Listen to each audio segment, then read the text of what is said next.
Olá, tudo bom, meu amigo, minha amiga que está assistindo essa live neste momento? Eu espero que esteja saindo o som, primeiramente nessa live aqui. E eu queria fazer essa live aqui para poder esclarecer algo que as pessoas estão falando na internet, certo? Eu sei que vocês são meus amigos e minhas amigas aqui do Facebook. Eu não pretendo colocar esse vídeo aqui no YouTube, né? Mas deixa eu só ver aqui se tá com som. Pode ficar um eco aqui. Vamos ver se tá com som. Tá com som.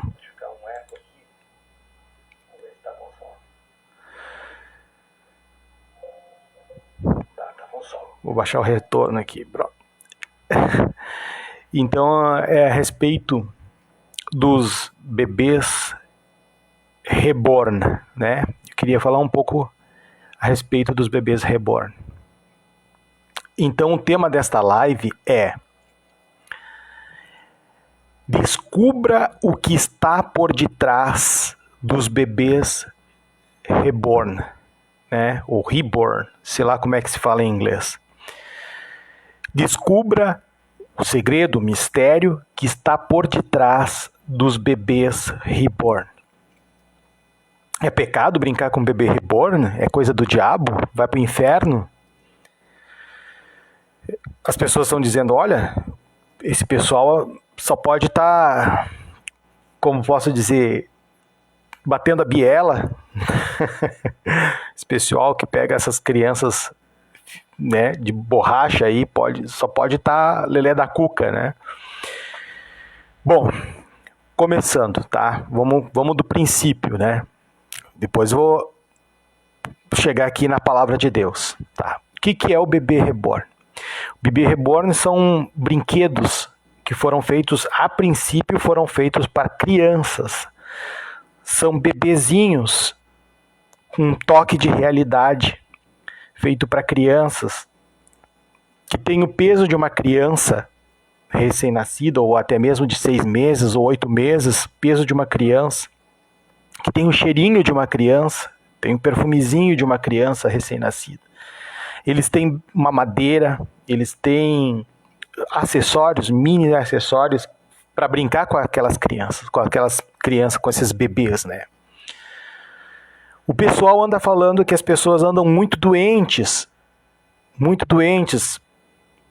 no ponto de estar pegando umas crianças como esses bebezinhos e brincando. Eu vou esclarecer para você o que tem por detrás do bebê reborn.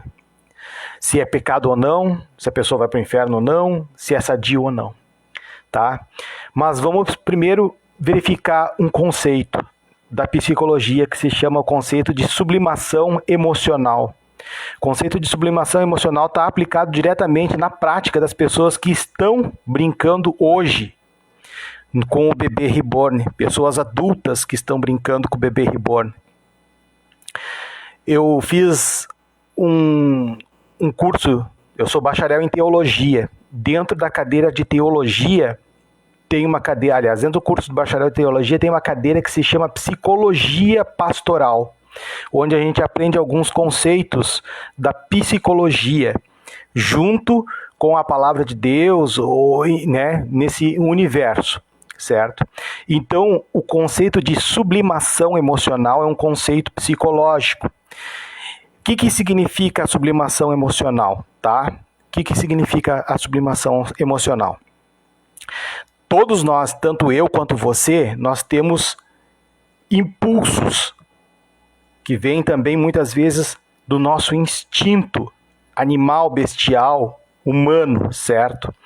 Impulsos que geralmente estão focados em obter prazer imediato. Esses impulsos que nós temos dentro de nós, eles são barrados devido a como a sociedade em que nós vivemos, ela se comporta com ética, com a moral, com leis e com regras. Nossos impulsos são barrados. Então esses impulsos, que geralmente são impulsos sexuais, geralmente são impulsos sexuais ou de agressividade, eles são convertidos de uma forma aceitável pela sociedade. E eles são convertidos de forma inconsciente. E esses impulsos também são inconscientes. Tanto eu quanto você, que somos seres humanos feitos de carne e osso, nós temos esses impulsos dentro de nós, né? Arraigados dentro de nós. E de forma inconsciente, sem a gente se dar conta, o nosso mecanismo de defesa, o que a gente chama na psicologia de ego, ele começa a trabalhar e a modificar. Então, de que forma? A ser produtivo para a sociedade. Por exemplo, o trabalho, se a gente focar bastante no trabalho e a gente começar a trabalhar, na verdade a gente tá praticando uma sublimação daqueles impulsos que estão dentro de nós e a gente não coloca para fora devido a N motivos. A gente pode substituir por trabalho, a gente pode substituir por uma outra atividade que nos traz prazer, como uma academia, fazer uma academia. A gente pode substituir até mesmo pela prática da palavra de Deus. Eu acho, se não me engano, Freud dizia isso, né? Que a religião era uma forma de sublimação, que o ser humano, no caso, ele renunciava os impulsos sexuais por uma recompensa futura na eternidade.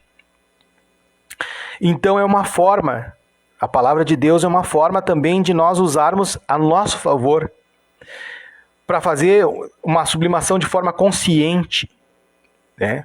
Então as pessoas que estão brincando hoje com o bebê reborn, no caso, elas são pessoas que talvez tenham dentro de si dores, angústias, muitas podem até ter sido na infância abusadas e podem carregar dentro de si alguma angústia, alguma ansiedade, alguma dor muito forte, algum luto até mesmo. E o bebê reborn serve como um processo terapêutico para poder aplicar essa sublimação emocional. Então é sadio brincar com o bebê reborn. Não é pecado, não vai levar para o inferno. O que não é sadio é quando essa sublimação é excessiva e passa do ego para o superego. Aí sim, aí isso não é sadio, aí se torna patológico, ou seja, se torna uma doença. Porque aí a pessoa está buscando uma fuga da realidade. A pessoa está buscando um escape. E quando a pessoa está buscando um escape, é porque ela não quer resolver os próprios problemas. Aí, nesse caso, o bebê reborn esse se torna não mais uma terapia que ajuda a pessoa a lutar contra suas dificuldades pessoais. Aí o bebê reborn ele se transforma, na verdade, numa fuga da realidade. Então, quando a coisa foge do controle, passa do ego para o superego, de uma fuga da realidade, aí é necessário de intervenção. Aí é necessário substituir a prática, porque aquela prática já não está dando mais. E a melhor prática de sublimação que eu posso ofertar para você nesse momento é a palavra de Deus, e eu oferto de graça. Você tem acesso gratuito à palavra de Deus na internet, na Bíblia. Você pode estar orando para Deus e pedindo discernimento. Eu quero agora, neste vídeo, aproveitar essa ressalva, mas antes e falar 10 formas como você pode, 10 maneiras práticas de aplicar a sublimação emocional segundo a palavra de Deus. Substituindo esse excesso, né? Esse excesso de dependência do bebê reborn. Caso você o tenha um. O bebê reborn, se eu não me engano, ele é meio carinho, né? Caso você tenha um, né? Mas antes eu gostaria de poder ler uma reportagem aqui do deputado, lá no plenário. Um deputado defende a prática de ter o bebê reborn e diz que não é pecado. Esse é o pastor Isidório Avante, da Bahia. Ele discursou segurando uma boneca hiperrealista e sugeriu que pessoas visitem orfanatos em vez de focar só nos bonecos. Eu também concordo com isso. O deputado federal pastor Sargento Isidório Avante, do partido Avante, da Bahia, defendeu na terça-feira, dia 20 de maio de 2025, no plenário da Câmara de Deputados, que ter um bebê reborn não é pecado, mas disse que eles não devem substituir o cuidado com as crianças reais. O congressista discursou no plenário segurando uma boneca hiperrealista no colo e colocou pelo balcão de roupas de bebê, fraldas e uma mochila. Ele se referiu à boneca como sua neta. Os bebês reborn são criados para parecerem o mais próximo possível de bebês reais. Tornaram-se alvo de debate político depois que o tema ganhou visibilidade com a viralização de vídeos com mães que tratam bonecos como filhos reais. No caso, isso daqui é uma sublimação. Só que uma sublimação que já está saindo fora do controle, ou seja, aquilo que eu falei, uma fuga da realidade. Ou seja, uma forma de fugir das próprias dificuldades, sem antes tratar as dificuldades dentro do nosso inconsciente, do nosso emocional. Segundo o deputado, a criação dos bonecos não é pecado, desde que os donos não queiram importunar o Sistema Único de Saúde, ou padres e pastores, para inclusive ter que abençoar os seus objetos de silicone. Mas não devemos esquecer de nossas crianças, feitas de carne e osso, diz o pastor, que têm sentimentos, espírito e alma, corpo, alma e espírito, né? E na maioria das vezes estão abandonadas, declarou o pastor Isidoro. Isidoro também fez um apelo para que aqueles que têm esse tipo de brinquedo visitem locais onde há pessoas em situações de vulnerabilidade.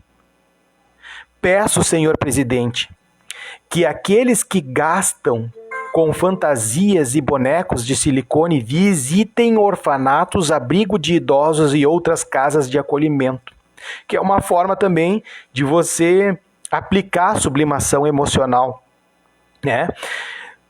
Em algo que é aceitável à sociedade. Fazer o bem, não tem coisa melhor do que fazer o bem para as outras pessoas. Você se sente muito gratificado. Eu estou fazendo bem agora para você, neste momento, através dessa live, compartilhando 10 formas de você fazer a sublimação emocional através da palavra de Deus. Onde há pessoas carentes que precisam de afeto e atenção, afirmou o pastor Isidoro. Depois você coloca aí na internet, se você tiver curiosidade de conhecer o pastor Isidoro. Mas vamos lá diretamente ao que interessa, que são as 10 formas. Primeira, transformar a raiva em intercessão. Transformar a raiva em intercessão. Vou dar um exemplo, tá? Prático, né? Existia um trabalhador, certo? Eu conheço essa pessoa, tá? Eu conheço essa pessoa, minha mãe eu acho que conhece também, se estiver assistindo. Um trabalhador que ele não estava satisfeito com o seu próprio trabalho. Ele queria algo melhor para ele. E todos nós temos o direito de sempre buscar o melhor para nós, porque a gente sabe que a palavra de Deus nos garante que Deus tem o melhor para cada um de nós, as suas promessas. Então não é pecado você buscar o melhor para a sua vida.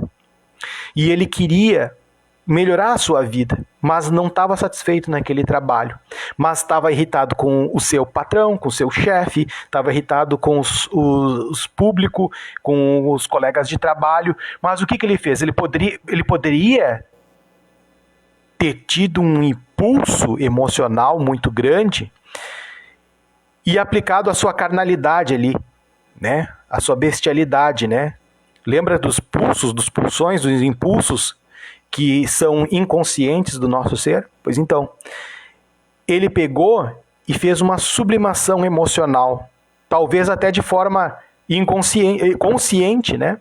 De forma consciente. Ele pegou a raiva que ele tinha daquele emprego que ele estava, daquele chefe que cobrava dele, daquelas pessoas que estavam ali ao redor dele, oportunando ele, dos clientes mal educados, ele pegou essa raiva, essa energia e começou a migrar essa energia para os estudos e começou a estudar para concurso público. E lá pelas tantas, depois que ele fez, eu acho que uns 5 concursos públicos, foram 5 anos estudando a fio por um concurso para conseguir uma vaga pública, ele fez o concurso público e passou na prova e se classificou. E começou a trabalhar no IP. E depois ele não gostou daquele cargo no IP, e aí depois ele começou a estudar para mais além, passar para um outro concurso. E ele passou para um outro concurso, TJ. É uma forma inconsciente que ele utilizou de fazer a sublimação emocional. Retirar aquele impulso de raiva, de ódio, e transformar aquela energia em estudo. Não, eu vou sair daqui e vai ser a base do estudo. E eu vou fazer um concurso e vou passar. Transformar a raiva em intercessão. Transforme a sua raiva que está dentro de você em intercessão. Sabe aquela sua raiva, aquela raiva que você sente por alguma coisa que deu errado, aquela frustração, você está a ponto de explodir, quem sabe arrancar a cabeça de uma pessoa fora, de tanta raiva. Vai lá no teu quarto, dobre teus joelhos e fala com o teu pai que te escuta em oculto, e o teu pai que te escuta em oculto vai te abençoar publicamente. Transformar a raiva em intercessão. Efésios capítulo 4, versículo 26. Irai-vos e não pequeis, não se ponha o sol sobre a vossa ira. Quando sentir raiva, ao invés de explodir, ore por quem te feriu. Peça a Deus que transforme o coração dele e o seu. A raiva vira compaixão quando é colocada nas mãos de Deus. Segunda maneira, converter a tristeza em louvor. Sabe aquele sentimento extremo de tristeza, profunda, quase que chega a ser um luto. Se você não sabe, luto não é só por quando a gente perde uma pessoa amada, como eu perdi agora faz cerca de 1 ano. Né? Ontem fez 1 ano que eu perdi a minha esposa, a Ruth. Luto também é quando você passa por uma dor muito grande, uma perda de emprego, por exemplo. Você trabalha 20 anos na empresa, você nunca foi reconhecido na empresa que você trabalhou, ganhava um salário quase que mínimo ali, e aí quando você pensa que vai engrenar, que você vai ser promovido naquela empresa, te colocam para a rua depois de 20 anos de trabalho. Que dor! Isso é um luto, uma perda muito grande. Então, transforme a tristeza em louvor. Isaías, capítulo 61. Isaías, Yashayahu, capítulo 61, versículo 3. Dar aos que choram em Sião uma coroa em vez de cinzas, diz o Senhor. Óleo de alegria em vez de pranto. Veste de louvor em vez de espírito angustiado. Profecia do profeta Isaías para o povo de Israel. Então, como aplicar isso daí? Em vez de se afundar no lamento, em vez de você se afundar no lamento, ó vida, ó sol, ó dia, queria sumir, queria entrar para dentro da terra, fazer um buraco, entrar para dentro da terra e me sumir. Ninguém me visse mais. Em vez de se afundar no lamento, comece a louvar a Deus com músicas e palavras de gratidão. Isso até me faz remeter e lembrar Paulo e Silas na prisão. Mesmo que sua alma não sinta, louve ao Senhor. Isso realinha suas emoções à esperança em Deus. Sublimar a ansiedade. Terceiro, sublimar a ansiedade com oração e confiança. Filipenses, está lá em Filipenses, capítulo 4, versículo 6, 7. Não andeis ansiosos, antes sejam conhecidas diante de Deus as vossas petições.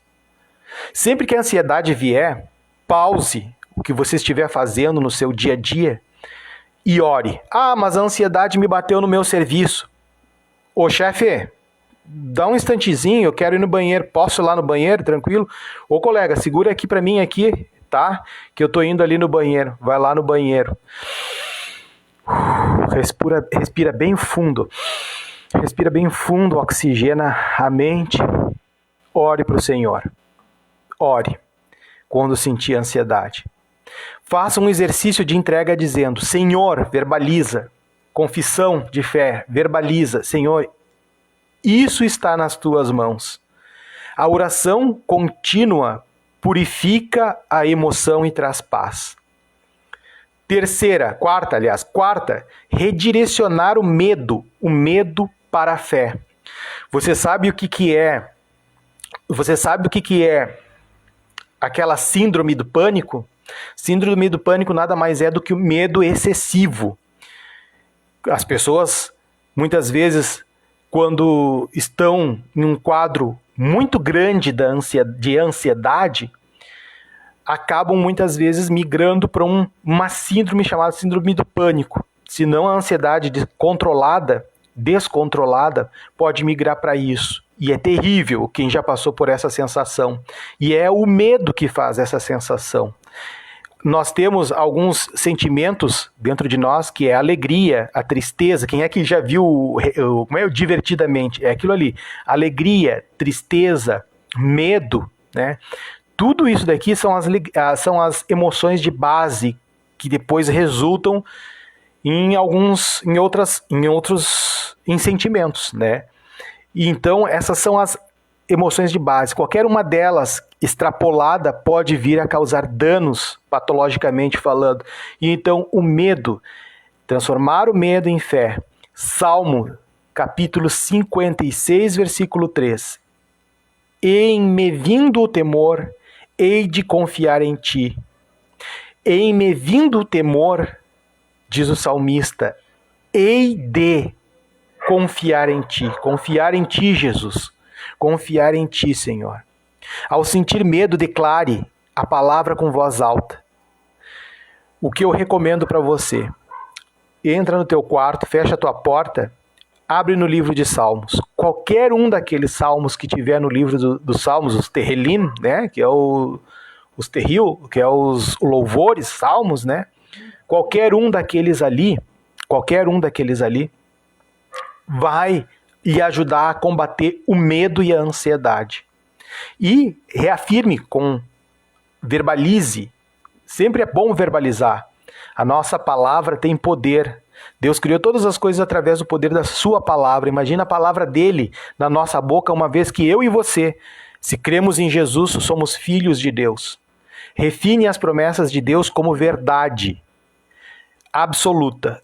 O medo é vencido quando a fé ocupa o seu lugar. Quinto, sublimar a solidão com intimidade com Deus. Sabe aquele momento que você se sente só? E eu vou te dizer você não precisa nem estar sozinho, de fato, de verdade. Às vezes você está junto com outras pessoas, mas mesmo assim se sente só. Então, quando isso acontecer, Salmos, capítulo 25, versículo 16. Volta-te para mim e tem misericórdia, porque eu estou só e aflito, diz o salmista. Use o tempo de solidão para cultivar uma relação mais profunda com Deus, o que a gente chama de momento a sós com Deus. Se você frequenta a igreja, você tem um momento de adoração, de louvor, de oração junto com os irmãos. Isso é bom, isso é louvável, glória a Deus por isso, tá? É o certo. Mas existe também um momento que é momento a sós com Deus. Ainda hoje eu estava lendo isso daqui, olha só, lá no livro de Marcos, que eu leio a Bíblia, né? Eu gosto de ler a Bíblia.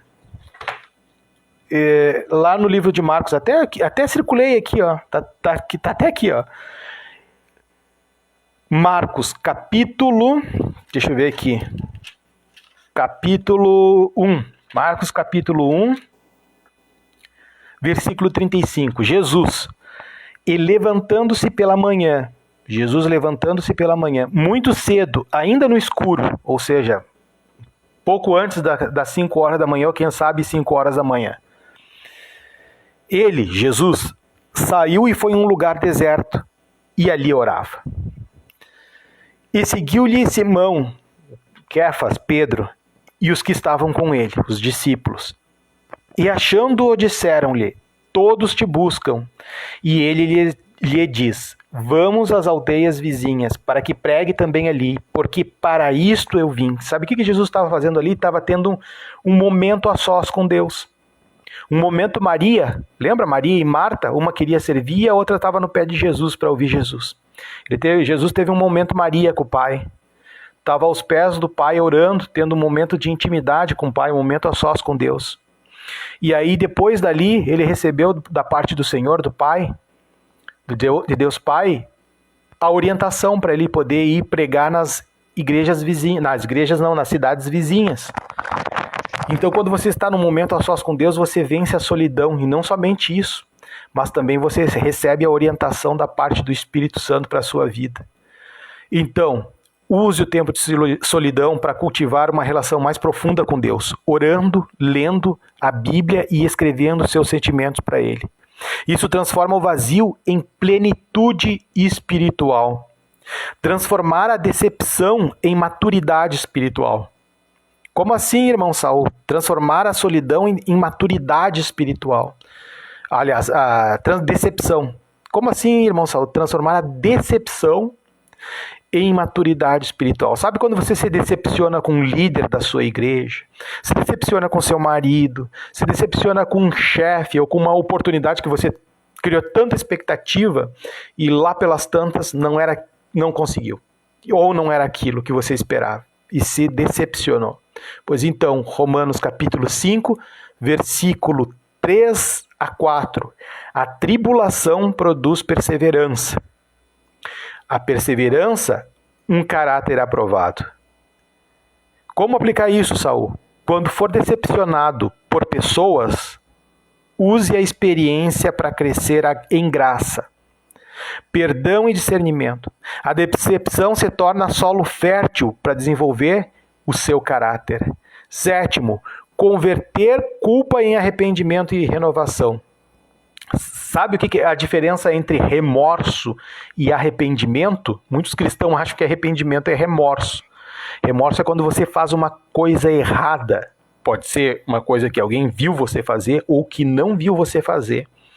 E você se sente culpado e pensa, puxa vida, eu não deveria ter feito isso. E aí começa um grande pesar dentro de você. E você começa a se remoer numa tristeza, num pesar que se transforma num sentimento de culpa e você não consegue mais carregar aquilo dentro de si, algo se torna muita angústia. Isso daí é remorso. Arrependimento é mudança de mente, é metanoia do grego, o arrependimento bíblico. O arrependimento bíblico até remorso, um pouquinho de remorso tem no arrependimento bíblico. Mas o arrependimento bíblico diz assim, não, eu fiz algo de errado, mas agora eu vou mudar. Não vou fazer mais isso. E vou procurar e vou me esforçar a não fazer mais isso. Se eu antes ia para a esquerda, agora eu vou virar para a direita. Não estou falando em política agora, nesse momento. Caia por terra todo pensamento crítico político. Em nome de Jesus. Não estou falando sobre isso. Mas se eu estou indo para a esquerda, agora eu vou para a direita. Se eu estou indo para a direita, agora eu vou para a esquerda. Uma conversão. Isso é o arrependimento verdadeiro. Então, se você se sentir culpado por um pecado que cometeu ou por algum erro qualquer, né, que você cometeu, possa ter cometido, se confessarmos os nossos pecados, Ele é fiel e justo para nos perdoar os pecados e nos purificar de toda a injustiça. Primeira carta do apóstolo Paulo, aliás, do apóstolo João, primeira carta do apóstolo João, capítulo 1, versículo 9. Ao invés de se afundar em culpa, confesse e aceite o perdão de Deus. Transforme o remorso em compromisso de mudança. A culpa purificada pelo arrependimento vira santificação. Vamos de novo? A culpa modificada, transformada pelo arrependimento, pela mudança de mente. Não quero mais fazer isso, agora eu vou fazer o que é certo segundo a palavra de Deus. Se antes eu adulterava, agora não adultero mais. Se antes eu roubava, agora não roubo mais. Se antes eu maldizia, agora não vou maldizer mais. A culpa purificada pelo arrependimento vira santificação. 8º, sublimar a frustração em perseverança. Sublimar a frustração em perseverança. Carta de Tiago, primeiro capítulo, versículo 2 a versículo 4. Tende por motivo de toda alegria ao passardes por várias provações.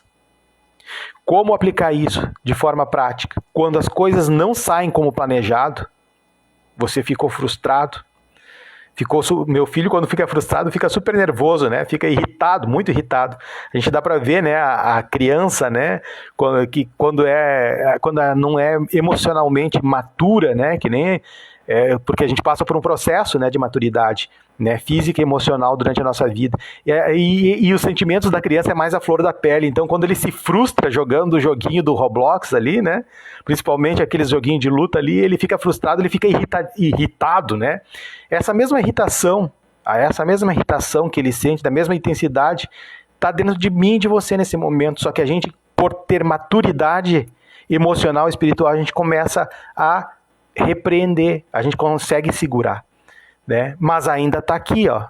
Tanto aqui, está dentro de mim, tanto de você, aqui na nossa cabeça. Então, quando você tiver frustração, transforma a frustração em perseverança. Quando as coisas não saem como planejado, enxergue a situação como um treino espiritual. Persevere, crendo que Deus está moldando a sua paciência e a sua resistência interior, para que você possa ser resiliente, né? Que você possa ser resiliente. Suportar os baques da vida sem mudar o seu estado emocional. 9. Redirecionar a inveja para admiração e gratidão. Ah, Saulo, eu não tenho inveja. Nunca tive inveja. Eu nunca vi uma pessoa que nunca tivesse tido um pouquinho de inveja na vida por alguma coisa. Pois é, se você tem inveja, Romanos capítulo 12, versículo 15 diz: alegrai-vos com os que se alegram. Quando surgir a inveja, louve a Deus pelas bênçãos da outra pessoa e agradeça pelo que você tem. Isso transforma o veneno da comparação em contentamento. E a última maneira de você sublimar os seus impulsos emocionais internos, ainda que de forma consciente, porque de inconsciente o teu próprio ego, o teu próprio eu já vai fazer, de forma consciente é transformar ressentimento em perdão. Transformar o ressentimento em perdão. O que é ressentimento? Já está dizendo a palavra. É tornar a sentir aquela dor que foi gerada no momento que a pessoa te ofendeu. Sabe aquela dor que você sente quando uma pessoa te ofende, pega lá no âmago do seu peito, das suas emoções?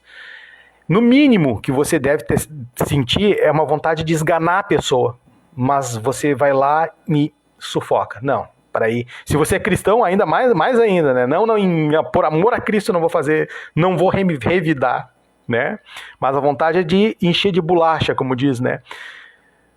Você vai pegar essa dor, esse ressentimento que você está tornando a sentir novamente essa dor por alguma coisa que essa pessoa fez. Pode ser um líder da sua igreja, pode ser o seu chefe, pode ser o seu cônjuge, pode ser o seu primo, a sua prima, enfim, um amigo, uma amiga. Lá em Efésios, você vai fazer o seguinte: quando o ressentimento vier à tona, lembre-se de que você foi perdoado por Deus. Perdoar não é esquecer, tá? Primeira coisa, perdoar não é esquecer. Esquecer é ter amnésia, perdoar não é esquecer. É entregar a justiça a Deus. É dizer, ó Senhor, essa pessoa me feriu, estou me sentindo injustiçado ou injustiçada. E aí você vai ver que pela Bíblia que realmente você está sendo injustiçado. Mas aí tu entrega a Deus. Ó Deus, agora é contigo. Faz a tua justiça. Promove a tua justiça, porque a tua ira é justa e a tua justiça é a justiça verdadeira. É entregar a justiça a Deus e libertar o coração do veneno da mágoa. Efésios capítulo 4, versículo 31 a 32. Toda amargura seja tirada de entre vós. Antes, sede uns para com os outros, benignos, compassivos, perdoando-vos uns aos outros. Tem outra palavra que diz, suportai-vos uns aos outros em amor. Pai eterno, Pai bendito, eu agradeço, Senhor, por esta pessoa que ficou até agora assistindo esta live, Senhor. ouvindo essa mensagem, Pai.